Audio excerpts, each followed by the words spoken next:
দেশের চলমান পরিস্থিতি নিয়ে আলোচনা করতে আমাদের সঙ্গে স্টুডিওতে আছেন ঢাকা বিশ্ববিদ্যালয়ের কেন্দ্রীয় ছাত্র সংসদ ডাকসুর সাবেক ভিপি নুরুল হক নূর। নুরুল হক নূর, আপনাকে স্বাগত জানাচ্ছি। প্রথমে আপনার কাছে জানতে চাই যে এই যে এবারের সরকারের যে পতন হলো, এই সরকার পতনে বর্তমান যে কোটা সংস্কার আন্দোলন, এটার ভূমিকা কতটুকু? প্রথমে আপনাকে ধন্যবাদ জানাই, ইন্ডিপেন্ডেন্ট টেলিভিশনের দর্শকদেরকে শুভেচ্ছা জানাই যে আপনি জানেন যে আজকে আমি কারাগার থেকে মুক্তি পেয়েছি।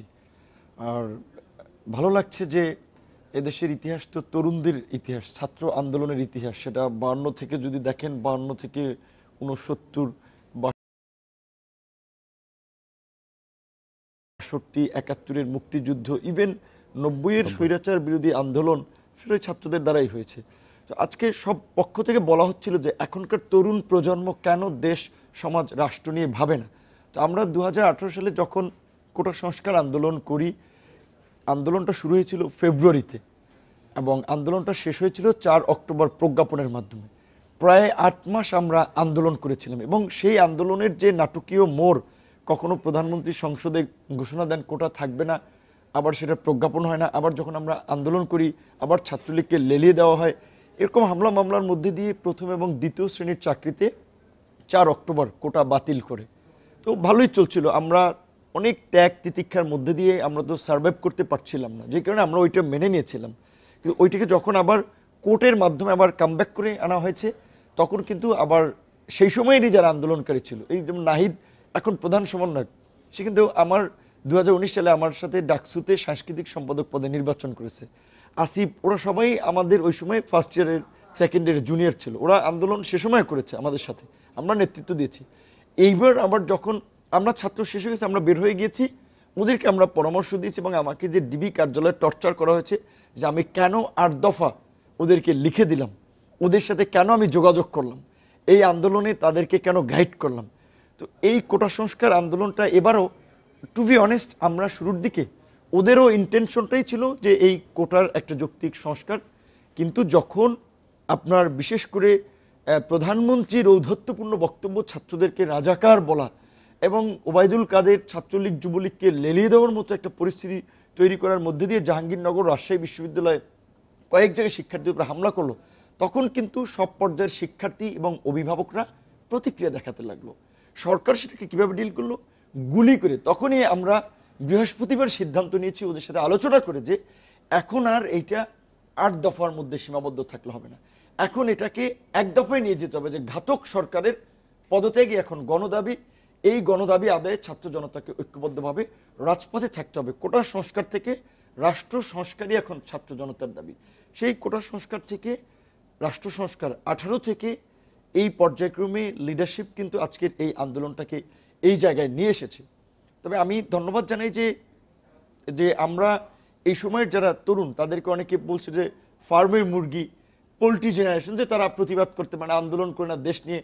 এইবার দেখেছেন কত ম্যাচিউরড বেসরকারি বিশ্ববিদ্যালয়ের ছাত্রদের নিয়ে এই ধরনের কথা হচ্ছিল, হ্যাঁ, কত ম্যাচিউরডলি আন্দোলন ডিল করেছে।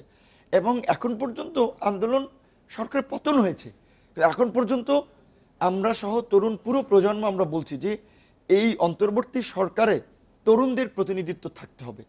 আগামী আপনার নির্বাচনের মধ্যে দিয়ে যেই সরকার আসবে, সেই সরকারেও তরুণদের প্রতিনিধিত্ব থাকতে হবে।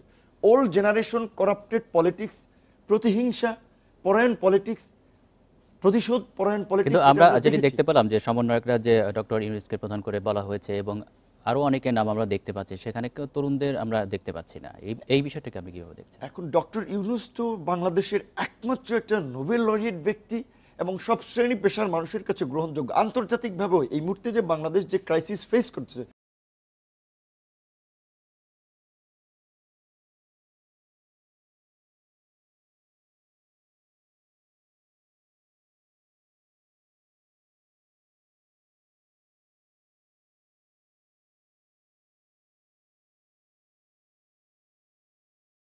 ফাইন্যান্সিয়াল এবং ইনফ্রাস্ট্রাকচার বিভিন্ন ধরনের, সেই ক্ষেত্রে ডক্টর মোহাম্মদ ইউনূসের মতো কিন্তু মানে উপযুক্ত ব্যক্তি এই মুহূর্তে নেই। কাজে তার বিষয়টা তো একেবারে সব দলই আমি দেখলাম যে ওয়েলকাম জানিয়েছে। আমরা জেলখানায় সব দলের সাথে আলোচনা করেছি, আমরাও এটাই মনে করেছিলাম, ছাত্ররাও রাইটলি চুজ করেছে। পাশাপাশি অন্য যে নামগুলো আছে সেগুলো কিন্তু এখন পর্যন্ত ফাইনাল হয়নি, ছাত্ররা কয়েকটা নাম। এখন তাহলে সরকার গঠনের পরবর্তী সিদ্ধান্তগুলো কি হওয়া উচিত বলে মনে করেন? এখন প্রধান উপদেষ্টা ডক্টর ইউনূসকে তো আগে প্রেসিডেন্ট অ্যাপয়েন্টেড করতে হবে, তারপরে অন্য উপদেষ্টাদের নিয়োগ, সেখানে ছাত্ররা বেশ কয়েকজনের নাম দিয়েছে। রাজনৈতিক দল এখন ধরেন ছাত্রদের, এটা ঠিক, তাদের তো রাষ্ট্র পরিচালনার অভিজ্ঞতা নেই। একটা পলিসি তারা দিতে পারে, কিন্তু সেই পলিসি রাষ্ট্রীয় পর্যায় থেকে রিভিউ করে অনেক কিছু করা যায়, অনেক কিছু করা যায় না, বাস্তবতার সাথে মিল রেখে অনেক কিছু ম্যাটার আছে। সেটাতে তারা বেশ কয়েকজনের নাম দিয়েছে। আমি মনে করি রাজনৈতিক দল তো রাষ্ট্র পরিচালনা করেছে, এবং রাজনৈতিক দল এখন একটা তো বড় স্টেক হোল্ডার, বিশেষ করে অপোজিশন লিডাররা। তো তাদের সাথে আলোচনা করে ছাত্রদের প্রস্তাবের সাথে সমন্বয় করে একটা উপদেষ্টা পরিষদ গঠন করতে হবে, এবং দ্রুত সময়ের মধ্যে কিন্তু নির্বাচন দিতে হবে। আবার যদি আমরা 111-এর মতো আবার যদি ধরেন একটা ইন্টারিম গভর্নমেন্ট ফর্ম হলো, তারা 2 বছর 3 বছর আবার একটা বিরাজনীতিকরণ প্রক্রিয়া করলো, আবার কিন্তু বাংলাদেশ একটা খাদের কিনারে চলে যাবে। তাহলে এই আমরা ছাত্র যুবক বারবার রক্ত দেব, জীবন দেব, পক্ষ থেকে কিন্তু বলা হচ্ছে 3 মাসের মধ্যে একটা আমরা এটাই মনে করি যে অবশ্যই 3 মাসের মধ্যেই আপনার এই অন্তর্বর্তী সরকারের একটা নির্বাচনী ফ্রেমের মধ্যে নির্বাচনের আয়োজন। নুরুল হক নূর, আমরা আলোচনায় ছিলাম, আমরা এবার একটু জানতে চাই যে ছাত্ররা এবারের যে আন্দোলন, সেটিকে ঘিরে কিন্তু তাদের মানুষের প্রত্যাশা কিন্তু অনেক বেড়ে গেছে। সেক্ষেত্রে আপনি কি মনে করেন ছাত্রদের সামনের যে দায়িত্ব এবং সামনে তাদের চ্যালেঞ্জগুলো কি থাকতে পারে?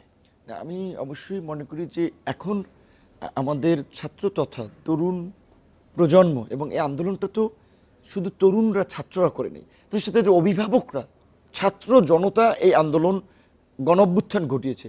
কাজেই পুরো ছাত্র জনতার ফোকাস থাকতে হবে পরবর্তী ধাপগুলো কি হচ্ছে।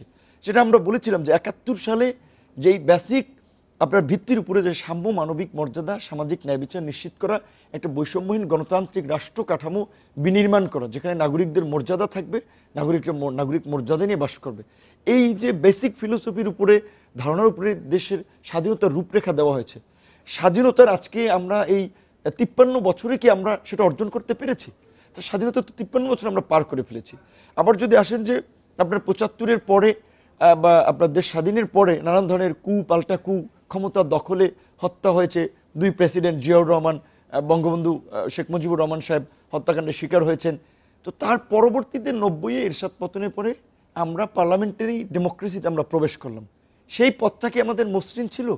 এই পার্লামেন্টারি ডেমোক্রেসিতে কি 90-এর পরে এই যে আজকে পর্যন্ত আমরা কি সব সরকারের আমলে পরিপূর্ণ ভোটাধিকার প্রয়োগ করতে পেরেছি? আমাদের নাগরিক অধিকার, আমাদের স্বাধীনতা, এটা কি ছিল না। সেই জায়গা থেকে এখন এই যে হাজার হাজার মানুষের প্রাণের বিনিময়ে এবং লক্ষ মানুষের রক্তের বিনিময়ে এই যে দ্বিতীয় মুক্তি সংগ্রাম আমরা বিজয় অর্জন করলাম, এই অর্জন যেন ম্লান না হয়ে যায়। যেটা আমরা আপনার শিরোনামে দেখছিলাম, সংখ্যালঘুদের বাসাবাড়িতে কেন হামলা হবে, কারা হামলা করছে, উদ্দেশ্যপ্রণোদিতভাবে হামলা করছে, এই দুষ্কৃতকারীদেরকে ছাত্র জনতাকেই রুখে দিতে হবে, সংখ্যালঘুরা কেন টার্গেট হবে? এবং আমরা কিন্তু দেখেছি ছাত্র জনতা কিন্তু তারা পাহারা দিচ্ছে, বিভিন্ন ভূমিকা নিচ্ছে। তো এই জন্য এই যে প্রত্যাশাটা, এইটা এখন তো আপনার ল অ্যান্ড অর্ডার ভালোভাবে কাজ করছে না, ট্রাফিক ছাত্ররা কন্ট্রোল করতেছে। সো কোন জায়গায় সংখ্যালঘুরা আছে, ছাত্রদের সমন্বয় কমিটি করে দিতে হবে ছাত্র জনতাকে নিয়ে। এবং রাজনৈতিক দল হিসেবে আমাদেরও দায়িত্ব যে সংখ্যালঘুদেরকে নিরাপদ করা, এবং আপনার সুজনের জায়গা থেকে যেটা এসেছে যে এই ইন্টারিম গভর্নমেন্টের উপরেও নজর রাখা, যেই আকাঙ্ক্ষা থেকে ছাত্র জনতা এই গণঅভ্যুত্থান ঘটিয়েছে, সেই আকাঙ্ক্ষাটা পূরণ হচ্ছে কিনা। এখন শুধুমাত্র একটা নির্বাচন দিলে, নতুন একটা সরকার আসলে কিন্তু এই রাষ্ট্র কাঠামোর পরিবর্তন হবে না। এই যে ডিজিটাল নিরাপত্তা আইনের মতো যে নিপীড়নমূলক আইন, স্বাধীন সংবাদ মাধ্যমের কণ্ঠরোধ করা, মানুষের বাক ব্যক্তি স্বাধীনতা হরণ করা, আইন বাতিল করতে হবে। আমি রাজনীতি করার অপরাধে ডিবি কার্যালয়ে আমাদেরকে নিয়ে আপনার গরুর মতো চোর যেভাবে পিটে ওইভাবে ঝুলাইয়া পিটাইছে। আমার ঢাকা বিশ্ববিদ্যালয়ে পড়ে ডাকসুর বিপিএ রাজনীতি করা আমার অপরাধ, আমাকে একজন এডিসি, একজন এসি ঝুলাই পিটাইবে, আমার এখনো শরীরে কালো দাগ রয়েছে সারা শরীরে, এটাকে আমার অপরাধ। তো এই যে ক্ষমতার পরিবর্তন হলে যারা ক্ষমতা আসে, বিরোধী মত যে নির্মূল করার যে একটা প্রচেষ্টা, এটা কিন্তু সব সরকারের আমলেই কম বেশি। আপনি যে বিষয় নিয়ে বলছিলেন যে এইগুলো আনতে তো একটা সুস্থ রাজনৈতিক চর্চা দরকার, সেটাই তো আমাদের দেশে নাই, সেটা কিভাবে ফেরানো সম্ভব? এই জন্য আমি মনে করি যে এই মুহূর্তে যেটা করতে হবে, সমস্ত কলেজ বিশ্ববিদ্যালয়ে ছাত্র সংসদ নির্বাচনের মাধ্যমে এই ছাত্রদেরকে গণতান্ত্রিক মূল্যবোধে গড়ে তুলতে হবে। যখন ছাত্র সংসদটা থাকবে, বিশ্ববিদ্যালয়ে একটা মুক্ত আপনার জ্ঞান চর্চার একটা তীর্থভূমিতে পরিণত হবে। সাংস্কৃতিক কর্মকাণ্ড, রাজনৈতিক কর্মকাণ্ড, শিক্ষকদেরও একটা অন্যরকমের পরিবেশ তৈরি হবে, যেটা আলটিমেটলি পরবর্তীতে এখানে জাতীয় রাজনীতিতেও একটা পরিবর্তন আনতে বাধ্য করবে। দেখেন 90-এ আপনার ডাকসুর আন্দোলনের ফলে, সর্বদলীয় ছাত্র সংগ্রাম পরিষদের আন্দোলনের ফলে এরশাদের পতন হলো, কিন্তু 90-এর পরে কিন্তু আর ডাকসু নির্বাচন হয়নি। তো কাজী যার ফলে ছাত্র রাজনীতিতে একটা বড় ধরনের গ্যাপ তৈরি হয়েছে। আমি 28 বছর পরে ভিপি হয়েছি। 28 বছর যদি নির্বাচন হতো তাহলে আমার চেয়ে মেধাবী, আমার মতো আর অনেক ছাত্রনেতা তৈরি হতো। আমরা যেমন ছাত্র আন্দোলন থেকে, ছাত্র এই কোটা সংস্কার থেকে রাষ্ট্র সংস্কারের আহ্বান করে একটা রাজনৈতিক দল গঠন করেছি, গণ অধিকার পরিষদ। আমরা ছাত্র, যুব, শ্রমিক বিভিন্ন অর্গানাইজেশন গঠন করে একটা পরিপূর্ণ রাজনৈতিক দলের কাঠামো দাঁড় করিয়েছি অল্প সময়ের মধ্যে। তো 28 বছরে যদি নির্বাচন হতো, ডাকসু, চাকসু, জাকসু এরকম আরও অনেক নেতৃত্ব বের হয়ে আসতো। সেই মেধাবীদের তো সুযোগ দেওয়া হয় নাই, ছাত্রদের হাতে মাদক তুলে দেওয়া হয়েছে, তাদেরকে চাঁদাবাজি, টেন্ডারবাজি, ঠিকাদারি লাইসেন্স তুলে দিয়ে এই মেধাবীদেরকে রাজনীতি বিমুখ করা হয়েছে, যার ফলে জাতীয় রাজনীতিটা দুর্বৃত্তদের হাতে চলে গেছে। তো এই যে ছাত্রদের, আমি মনে করি ইন্টারিম অন্তর্বর্তী সরকারের পাশাপাশি সমস্ত কলেজ বিশ্ববিদ্যালয়ে এভরি ইয়ার আপনার ছাত্র সংসদ নির্বাচন দিতে হবে। 4টা যে বিশ্ববিদ্যালয়, ঢাকা বিশ্ববিদ্যালয়, রাজশাহী বিশ্ববিদ্যালয়, জাহাঙ্গীরনগর বিশ্ববিদ্যালয়, বুয়েট, তারা যে স্বায়ত্তশাসন ভোগ করে, সমস্ত পাবলিক বিশ্ববিদ্যালয়গুলোকে স্বায়ত্তশাসন দিতে হবে। আজকে এই আন্দোলনটা কারা করেছে? ঢাকা বিশ্ববিদ্যালয় থেকে সূত্রপাত হয়েছে। 18 সালে কারা? ঢাকা বিশ্ববিদ্যালয়।